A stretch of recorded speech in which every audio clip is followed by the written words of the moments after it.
우크라이나 사태가 우리에게 미치는 영향에 대해 알아봅니다. 러시아가 우리나라 시간으로 2월 24일 우크라이나에 무력 침공을 감행하였죠.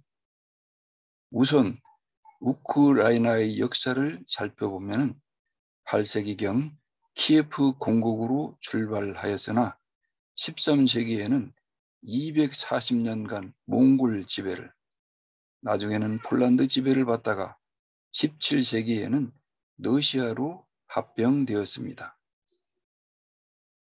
볼셰비키 혁명 후에는 소비에트 연방공화국 일원이 되었다가 1991년 구소련 붕괴 후 독립되는 등 강대국들이 속국의 역사를 가지고 있죠. 우선 현 상황을 분석해 보면 러시아는 우크라이나의 나토 가입 차단 등 자국의 안보상 이유로 우크라이나를 무력 공격을 감행했다고 말하고 있죠.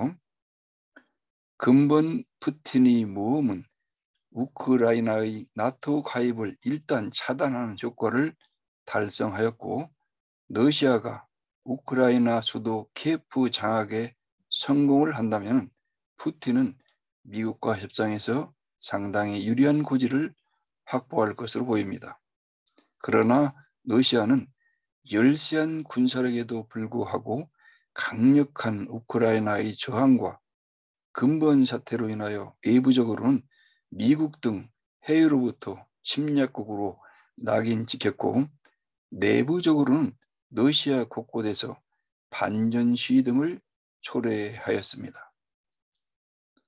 또한 미국과 EU가 러시아의 경제 보복을 취하면 러시아의 가스 및 원유 수출과 고도의 첨단 기술들이 수입이 차단됩니다. 나아가 국제은행 결제 시스템에서 러시아가 퇴출되면 러시아는 수출입 자금 결제가 안 되어 심각한 경제적인 타격을 입을 것입니다. 특히 미국 등의 약 1조 2천억 달러, 러시아 GDP의 85%에 해당하는 해외에 있는 러시아 도피 자산을 동결하면 이는 푸틴 집권 세력의 붕괴에 치명적 타격이 될 수 있습니다. 푸틴은 현재 핵카드까지 고려하고 있네요. 그러면 우크라이나 사태가 우리에게 미치는 주요 영향을 살펴봅니다.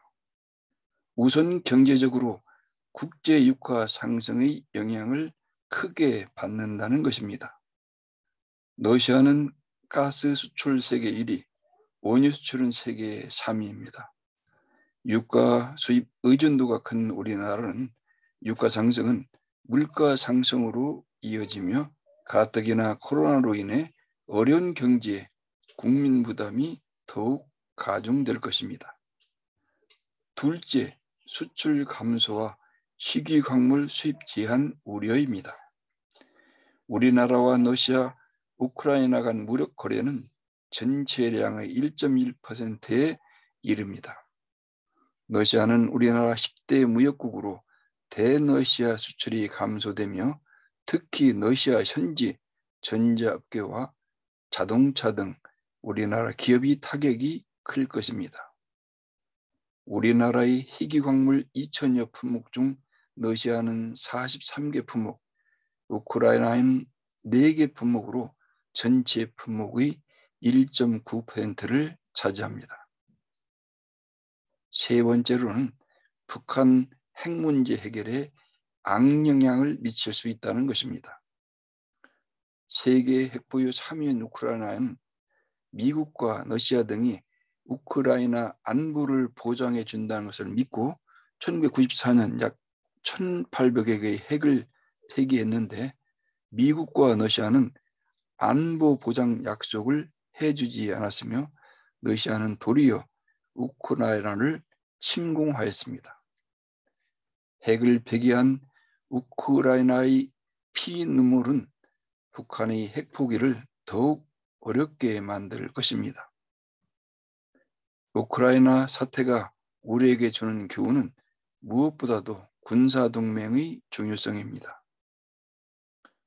우크라이나는 2010년경에 나토에 가입 일주일을 남겨두고 친러파인 빅토리아 누고비치 대통령의 반대로 인해 가입을 못했습니다. 당시 우크라이나가 나토에 가입했더라면 오늘의 사태는 일어나지 않았을 것입니다.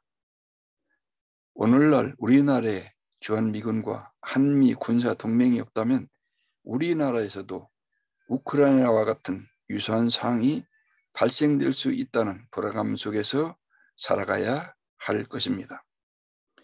영국의 윈스턴 처칠은 평화는 강자의 특권이다. 약자는 평화를 누릴 자격이 없다고 하였습니다. 우크라이나 사태는 우리에게 시사하는 점이 많습니다. 오늘도 안보에 대해 고민하는 시간들을 가져봅니다. 굳건한 한미동맹과 유비무한. 감사합니다.